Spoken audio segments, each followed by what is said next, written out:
दोस्तों आज हम तीन ऐसे फंड के बारे में बात करेंगे जिसने अपने इन्वेस्टर को बहुत अच्छा पैसा बना के दिया है। अगर किसी ने उन फंड्स में सपोज करिए 1 लाख रुपए भी लगाया होता आज से 15 साल पहले, तो किसी फंड ने 35 लाख बनाया, किसी ने 34 लाख बनाया, किसी ने 45 लाख बनाया। ऐसे ऐसे फंड्स हैं जो हम आपके लिए लेकर आए हैं आज। तीनों फंड्स बहुत मुझे जबरदस्त लगे। हमने इन्हें बेस्ड ऑन फंडामेंटली कितने स्ट्रांग फंड है, फंड साइज और होल्डिंग्स और एक्सपेंस रेशियो के हिसाब से उनका फंड मैनेजमेंट कैसा है, इसके हिसाब से छाट कर आपके लिए लेकर आए हैं। ये तीनों फंड्स बहुत जबरदस्त हो सकते हैं। अच्छा परफॉर्मेंस दिया है इन्होंने पिछले 15 सालों में और आने वाले 15 सालों में भी, या आने वाले लॉन्ग टर्म में ये बहुत तगड़ा परफॉर्मेंस कर सकते हैं। तो इन फंड्स के बारे में हम बात करेंगे, इन्हें आप कंसिडर कर सकते हैं अपने इन्वेस्टमेंट के लिए।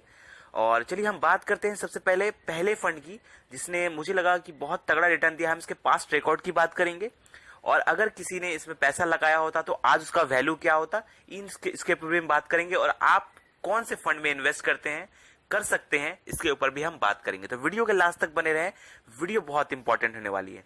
चलिए हम पहले फंड की बात करते हैं। पहला जो फंड है हमारे लिस्ट में, उसका नाम रखा है हम लिस्ट यहाँ पे रखेंगे आपको 3:1 के रेशियो पे। जो बेस्ट फंड होगा उसे हम वीडियो के लास्ट में बताएंगे। तो पहले हम बताते हैं अब तीसरे नंबर का फंड, इसका नाम है डीएसपी स्मॉल कैप फंड।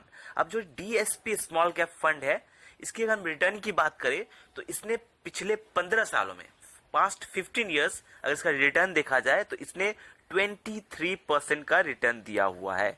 अब 23% का रिटर्न दिया हुआ है। पिछले 5 साल की अगर कहानी देखा जाए इस फंड की, तो इसने 28% का रिटर्न दिया हुआ है और पिछले 3 सालों में इस फंड ने 30% का रिटर्न देखा हुआ है। लेकिन बात यह है कि 2-3 सालों का रिटर्न नहीं देखा जाता, तो इसलिए मैं ओवरऑल अगर रिटर्न देखा जाए इनका पिछले 15 सालों का, तो 23% का रिटर्न है, 23% का रिटर्न है इस डीएसपी स्मॉल कैप फंड में। अब यहां पे बात करें कि अगर आज से 15 साल पहले किसी ने इसमें 1 लाख रुपए इन्वेस्ट किए होते तो आज उसकी वैल्यू 34 लाख रुपीस होती। ठीक है, 15 सालों में, मतलब 15 सालों में आपका पैसा 34 टाइम्स हो जाता। अगर 15 साल पहले इन्वेस्ट किया होता तो 34 टाइम्स हो जाता। तो ये एक फंड, अच्छा फंड है, इसको आप कंसीडर कर सकते हैं आने वाले टाइम के लिए। चलिए हम दूसरे फंड की तरफ चलते हैं। इस फंड का नाम है HDFC मिड कैप फंड। इसे हमने लिस्ट में दूसरे नंबर पर रख लिया है। इस फंड का जो नाम है HDFC मिड कैप फंड, ये मिड कैप कैटेगरी का एक बहुत तगड़ा फंड माना जाता है। अगर हम इसकी रिटर्न की अगर हम बात करें तो इसने 22% का रिटर्न दिया हुआ है अपने इन्वेस्टर को।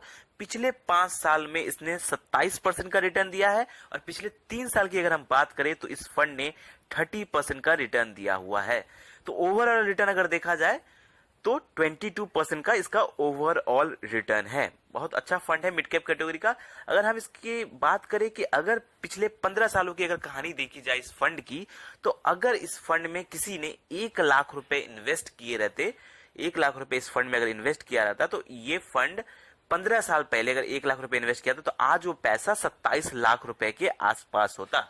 तो अगर आप इसमें 1 लाख रुपए 15 साल पहले, 27 लाख रुपए आज का बना होता, मतलब 15 साल में आपका पैसा 27 टाइम्स हो जाता। ठीक है, 27 टाइम्स आपका पैसा हो जाता। तो ये फंड भी HDFC का मिड कैप फंड आने वाले टाइम पे अच्छा परफॉर्मेंस कर सकता है। पास्ट रिकॉर्ड अच्छा है इस फंड का। चलिए हम तीसरे फंड की तरफ चलते हैं, जो जिसे हमने लिस्ट पे अपने नंबर 1 पे रखा है।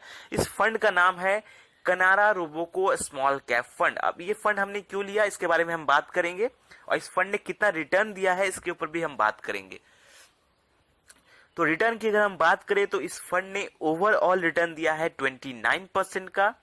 और अगर पिछले 3 साल की कहानी देखी जाए तो इस फंड ने 33% का रिटर्न दिया है पिछले 3 सालों में, और पिछले 1 सालों में इस फंड ने 41% का रिटर्न दिया हुआ है। अब इस फंड की अगर आप रिटर्न देखिए कितना जबरदस्त दिया है, लेकिन अगर हम 1-2 साल का छोड़ भी दें और ओवरऑल रिटर्न भी देखते हैं तो 29% का ओवरऑल रिटर्न है, जो बहुत तगड़ा माना जाता है। अब इस पे फंड साइज आप देखिए, सिर्फ 9500 CR के आसपास इनका फंड साइज है और अभी फंड साइज बहुत कम है और फंडामेंटली स्ट्रॉन्ग फंड है ये कनारा रोबो को। तो मुझे लगता है कि आने वाले टाइम पर जब इसका फंड साइज बढ़ेगा, जब इसमें ज्यादा लोग इन्वेस्टेड करेंगे, तो आपका पैसा यहाँ पे बहुत अच्छा और अच्छा रिटर्न देखने को यहाँ पे मिल सकता है। बहुत कैपेबिलिटी है इस फंड में। आने वाले टाइम पर और बहुत अच्छा पैसा बना के ये दे सकता है। अब बात करें अगर पिछले 15 साल पहले अगर किसी ने इसमें 1 लाख रुपए लगाए होते तो आज वो पैसा 45 लाख रुपए के आसपास होता, मतलब 44 टाइम्स आपका पैसा यहां पर बढ़ जाता। तो ये फंड बहुत जबरदस्त हो सकता है, मुझे लगता है आने वाले टाइम पर ये बहुत अच्छा परफॉर्मेंस दे सकता है। अगर बात करें इसकी हम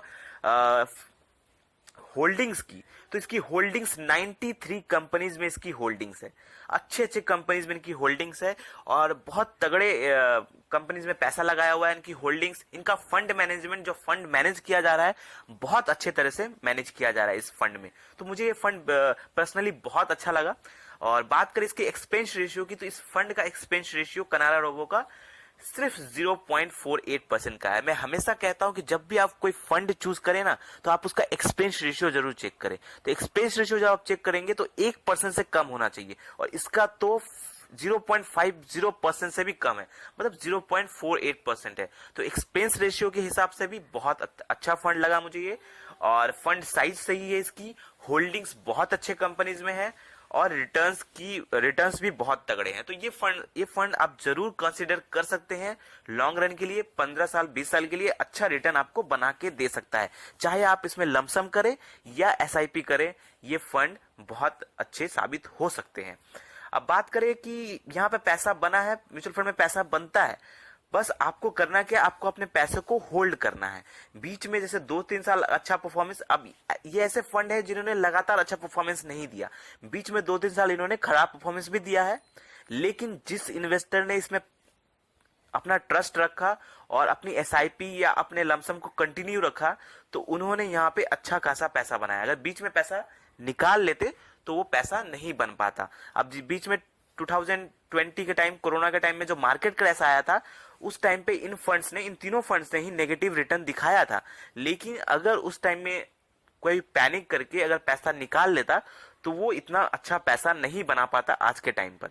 तो इसलिए आपको भी यही ध्यान रखना है कि जब मार्केट क्रैश आए तो आपको पैनिक नहीं करना है, और हो सके तो मार्केट क्रैश में अच्छे फंड्स में थोड़ा और पैसा लगा देना है, ताकि आपको लॉन्ग रन में और अच्छा फायदा मिल सके। क्योंकि मार्केट क्रैश के टाइम क्या होता है, उनका एनएवी प्राइस गिर जाता है, तो आपको कम दाम पे ज्यादा यूनिट मिल जाता है उन फंड्स का, अच्छे फंड्स का, और आपको ज्यादा फायदा होता है। तो आप मार्केट क्रैश का भी फायदा उठा सकते हैं।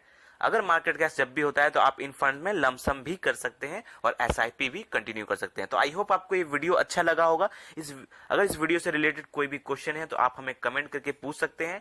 वीडियो अच्छा लगा तो लाइक करें, और ऐसे ही जबरदस्त फाइनेंशियल वीडियो पाने के लिए हमारे चैनल को सब्सक्राइब करें। हमें प्यार दें। धन्यवाद।